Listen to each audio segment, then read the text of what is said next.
तो कहानी की शुरुआत में हम आइसलैंड में हो रही बर्फबारी को देखते हैं, जिस दौरान घोड़ों का एक ग्रुप अपने घर की ओर जा रहा होता है।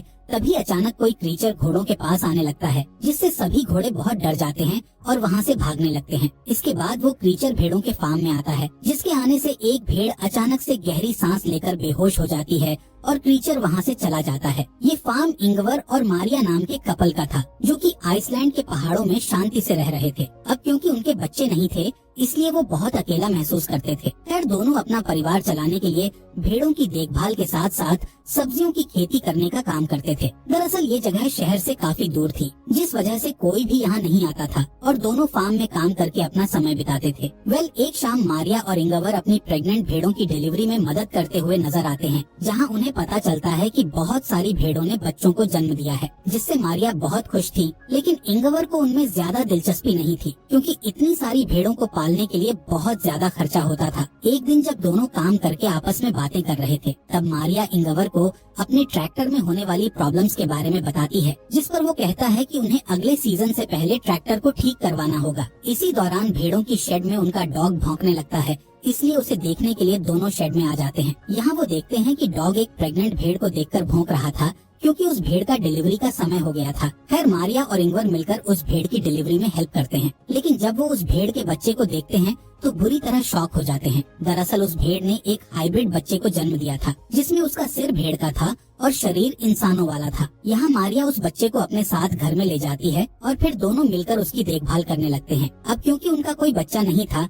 इसलिए वो उसे ही अपना बच्चा मानने लगते हैं और उसे बहुत प्यार करते हैं। साथ ही वो उसका नाम अड़ा रखते हैं और उसे इंसानों की तरह ट्रीट करते हैं। इसके अलावा इंगवर उसके लिए एक बेबी कार्ट ले आता है और उसे बेडरूम में रख देता है, ताकि अड़ा हमेशा उनके साथ रहे। कुछ दिन बीतने के बाद हम देखते हैं कि अड़ा की असली माँ अपने बच्चे को आवाज लगाकर बुला रही होती है, लेकिन मारिया उसे उसका बच्चा वापस नहीं करती है। इसके बाद इंगवर देखता है कि मारिया अड़ा को अपने बच्चे की तरह गोद में लेकर खिला रही है। ये देखकर इंगवर इमोशनल हो जाता है और रोने लगता है। पर अब हाइब्रिड भेड़ के आने से दोनों की जिंदगी में खुशियाँ आ चुकी थी, इसलिए इंगवर बहुत खुश होता है। एक दिन जब इंगवर ट्रैक्टर को ठीक करने की कोशिश कर रहा था, तब उसका डॉग उसे खेत की ओर इशारा करके कुछ दिखाने की कोशिश करता है, लेकिन इंगवर को कुछ समझ नहीं आता, इसलिए वो उसे इग्नोर कर देता है। इसी तरह समय बीतता जाता है और अड़ा की असली माँ अपने बच्चे की तलाश में घर के पास आकर खड़ी रहती है, लेकिन मारिया हमेशा उसे घर से दूर कर देती है, जबकि अड़ा विंडो से उसे देखती रहती है। एक सुबह जब मारिया खेत में काम करने के लिए जाती है,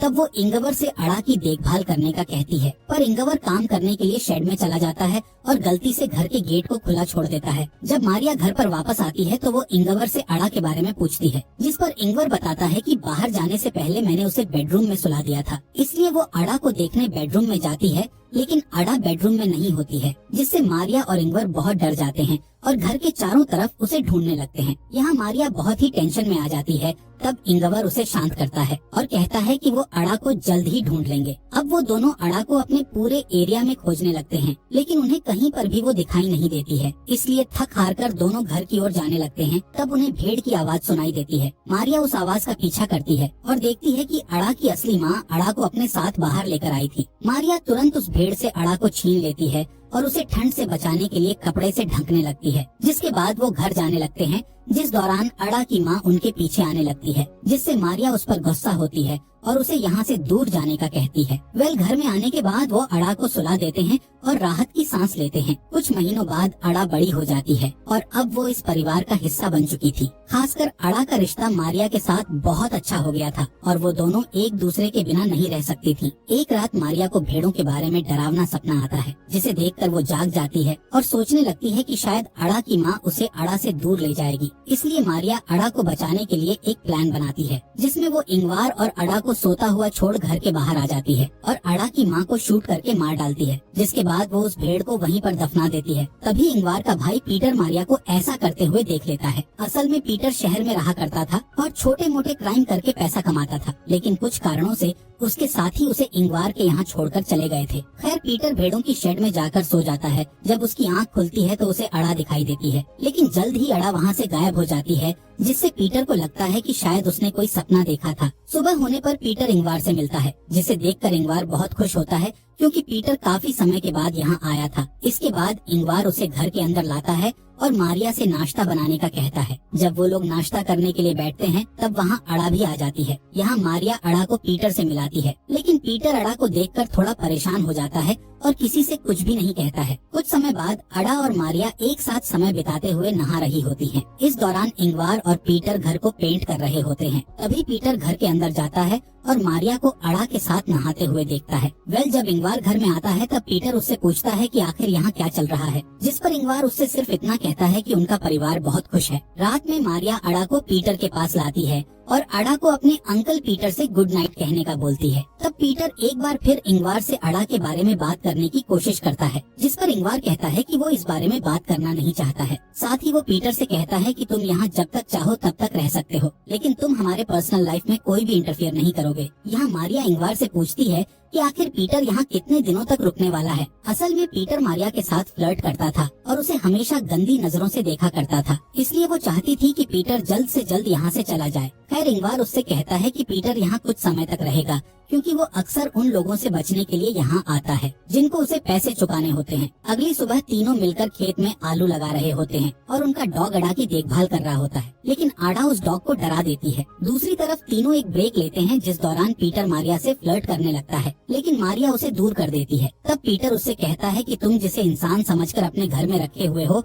वो सिर्फ एक जानवर है, पर मारिया उसकी बातों पर ध्यान नहीं देती है और वहाँ से चली जाती है। अगली सुबह इंगवार अपने भाई पीटर को उठाता है और उसे एक शेड की सफाई करने के लिए मदद मांगता है। तब पीटर को सफाई करते समय अपने पुराने ड्रम्स मिलते हैं, जिन्हें देखकर वो बहुत खुश हो जाता है और ड्रम्स को बजाने लगता है। तब ड्रम्स की आवाज सुनकर अड़ा वहाँ आ जाती है और ड्रम्स का म्यूजिक सुनकर एंजॉय करने लगती है, पर पीटर को ये चीज पसंद नहीं आती है, इसलिए वो अड़ा का मजाक उड़ाने लगता है। साथ ही वो अड़ा को बाहर ले जाता है और उसे भेड़ बोलते हुए जबरदस्ती घास खिलाने लगता है, जिस दौरान इंगवार वहाँ आ जाता है और पीटर को ऐसा करते देख लेता है। अब इंगवार गुस्से में आकर पीटर को डांटने लगता है और अड़ा को अपने साथ ले जाने लगता है, जिस पर पीटर उससे कहता है कि अड़ा कोई इंसान नहीं है बल्कि एक जानवर है, पर इंगवार उसकी बातों को इग्नोर करके वहाँ से चला जाता है। अगली सुबह हम पीटर को देखते हैं जो चुपके से मारिया और इंगवार के बेडरूम में जाता है और उन्हें बताए बिना अड़ा को बाहर ले आता है। इसके बाद पीटर शेड से एक गन उठाता है और अड़ा को घर से दूर ले जाता है, जहाँ वो अचानक से अड़ा के ऊपर गन पॉइंट कर देता है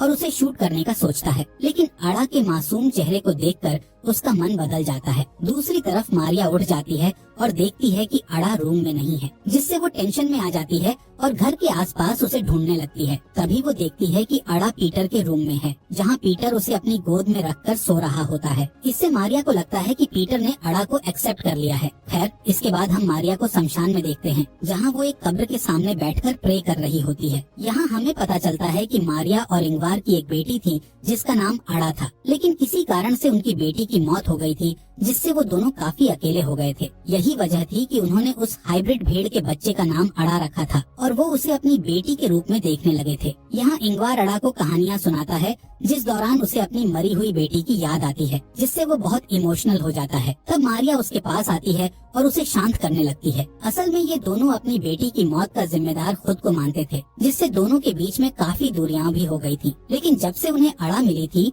तब से उन दोनों के बीच दूरियां खत्म होने लगी थी। इसके अलावा पीटर भी अब अड़ा को पसंद करने लगा था और अक्सर उसे घुमाने के लिए बाहर ले जाता था, जिससे इंगवार और मारिया भी खुश होते थे और उन्हें अच्छा लगता था कि पीटर ने उसे अपना लिया है। एक दिन पीटर अड़ा को अपने साथ मछली पकड़ने के लिए ले जाता है। तब वो अड़ा को अपने और इंगवार के बचपन के बारे में बताता है, लेकिन जब वो घर की ओर वापस जाते हैं तब रास्ते में उनका ट्रैक्टर खराब हो जाता है। यहाँ पीटर ट्रैक्टर को ठीक करने लगता है, पर उसे समझ नहीं आता है कि आखिर ट्रैक्टर में क्या प्रॉब्लम है, इसलिए वो ट्रैक्टर को वहीं छोड़ देता है और अड़ा को लेकर घर आ जाता है, जहाँ डिनर करने के बाद वो सभी टीवी में एक गेम देखते हैं, लेकिन उनकी टीम हार जाती है, जिससे उनका मूड खराब हो जाता है। इसलिए मारिया सबको खुश करने का सोचकर टीवी में पीटर के एक पुराने म्यूजिक वीडियो को चला देती है, जिससे सबका मूड अच्छा हो जाता है और वो डांस करने लगते हैं। यहाँ वो तीनों एंजॉय करते हुए ड्रिंक कर रहे थे। तब अड़ा उन्हें बिना बताए घर से बाहर आ जाती है, जहाँ वो उसी क्रीचर को देख लेती है जो कि कहानी की शुरुआत में भेड़ों के फार्म में आया था। इस क्रीचर को देखकर अड़ा घर की ओर भागती है और शेड में जाकर अपने आप को देखने लगती है। दरअसल अड़ा के मन में ये चल रहा था कि वो अपने पेरेंट्स मारिया और इंगवार की तरह क्यों नहीं दिखती है, जिससे अब उसे शक भी होने लगा था कि वो दोनों उसके असली पेरेंट्स नहीं हैं। खैर इधर इंगवार नशे में होने के कारण जमीन पर गिर जाता है, जिससे पीटर उसे बेडरूम में ले जाता है। तभी अड़ा भी वहाँ आ जाती है और इंगवार के साथ सोने लगती है। लेकिन अभी भी अड़ा उसी क्रीचर के बारे में सोच रही थी जिसे उसने थोड़ी देर पहले ही देखा था। इसी बीच पीटर मारिया के पास आता है और उसे टच करते हुए फ्लर्ट करने लगता है, जिस पर मारिया उसे रोकती है और दोबारा ऐसी हरकत करने से मना करती है। तब पीटर उसे ब्लैकमेल करता है कि मुझे पता है तुमने अड़ा की असली माँ को मार दिया है और अगर तुमने मेरी बात नहीं मानी तो मैं अड़ा को सब कुछ बता दूंगा। इसलिए मारिया को मजबूरी में आकर पीटर की बात माननी पड़ती है, लेकिन किसी तरह वो पीटर को एक रूम में बंद कर देती है। तब पीटर चिल्लाते हुए उससे गेट खोलने का कहता है, लेकिन मारिया उसे इग्नोर करके वहाँ से चली जाती है। अगली सुबह मारिया पीटर के पास जाती है और उसे अपने घर से चले जाने की रिक्वेस्ट करती है, जिसके लिए पीटर मान जाता है और वो उसे बस स्टॉप पर छोड़ने के लिए चली जाती है। इसी बीच इंगवार भी उठ जाता है और अपनी वाइफ और भाई को ढूंढने लगता है, लेकिन जब वो उसे नहीं मिलते तब वो अड़ा के साथ अकेले ही नाश्ता करता है और फिर उसके साथ ट्रैक्टर को लेने चला जाता है। यहाँ मारिया पीटर को ड्रॉप करके उसे बताती है कि अड़ा उनके लिए एक गॉड गिफ्ट है, जिसकी मदद से वो दोबारा अपनी अच्छी जिंदगी की शुरुआत कर सकेंगे। मारिया पीटर से नाराज होने के बावजूद भी उसे कुछ पैसे देती है और फिर अपने घर की ओर निकल जाती है। इसी बीच इंगवार अड़ा को बताता है कि अगर वो घर का रास्ता भूल जाए तो वो घर कैसे पहुंच सकती है। खैर दोनों ट्रैक्टर के पास आ जाते हैं। तब इंगवार ट्रैक्टर को सही करने लगता है, लेकिन वो ट्रैक्टर की प्रॉब्लम को सही नहीं कर पाता है, इसलिए वो अड़ा के साथ वापस घर जाने लगता है। यहाँ मारिया भी घर पर आ चुकी थी। मारिया सोचती है कि अब वो और इंगवार अड़ा के साथ शांति से रह सकेंगे, लेकिन उसे घर में कहीं भी इंगवार और अड़ा दिखाई नहीं देते। तभी उसे गोली चलने की आवाज सुनाई देती है, जिससे मारिया बहुत डर जाती है और जल्दी से फार्म की ओर भागने लगती है। यहाँ फार्म में हम देखते हैं कि उस क्रीचर ने इंगवार को गर्दन में गोली मारकर उसे मार दिया है। ये क्रीचर भी आधा इंसान और आधा भेड़ होता है, जिससे हमें पता चलता है कि ये अड़ा का असली पिता है और इसको देखने के बाद से ही अड़ा को अपने पेरेंट्स पर शक होने लगा था। खैर अब वो क्रीचर अड़ा का हाथ पकड़कर उसे अपने साथ ले जाने लगता है। तब अड़ा इंगवार के पास जाने के लिए अपने हाथ को उस क्रीचर से छुड़ाने लगती है, पर वो क्रीचर उसे पकड़कर ले जाता है और अड़ा रोते हुए इंगवार को देखती रहती है। जल्द ही मारिया वहाँ आ जाती है और इंगवार को मरा हुआ देखकर बुरी तरह रोने लगती है। अब मारिया के पास कुछ भी नहीं बचा था और वो पूरी तरह से अकेली हो गई थी। कहानी के अंत में मारिया अपनी सारी उम्मीद खोकर अपनी आँखों को बंद कर लेती है और इसी के साथ इस मूवी का यहीं पर एंड हो जाता है।